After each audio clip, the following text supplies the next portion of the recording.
मैखुन मैखुना बायदि रोखोमनि थायो जाय मैखुना गोबां सुबुंफोरजों जानो मोजां मोनजाग्रा आदारफोरनि गेजेराव मोनसे मैखुनखौ जों गोथाव मोनना गोबां जायो नाथाय मैखुननि गुनखौ जों मिथिया मैखुना जोंनि देहानि थाखाय जोबोद मुलाम्फा गोनां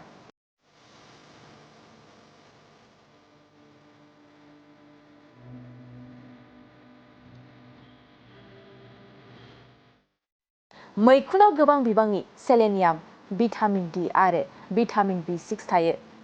लोगोसे सेलेनियामा जोंनि देहायाव जिबख्रिनि खहा जानायखौ होबथानायाव मदद होयो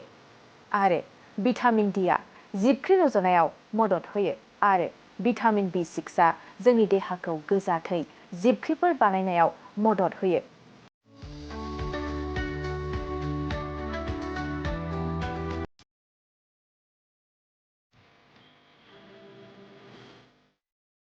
मैखुनाव थानाय बेफोर गासैबो निउट्रियेन्ट्सफ्रा मोनसे गोग्गो इमिउन सिस्टेमखौ लाखिनायाव हेफाजाब होयो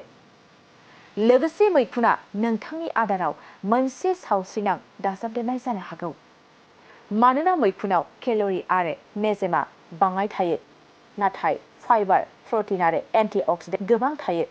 जायफ्रा जाग्रा आदारनि मोनसे मोजां फुंखा बेनि अनगायैबो मैखुना बिखानि सावस्रि हारानि रोजोबथि ब्लाड प्रेसार आरो केन्सार बायदि बेमारखौ दबथायनायावबो मदद खालामो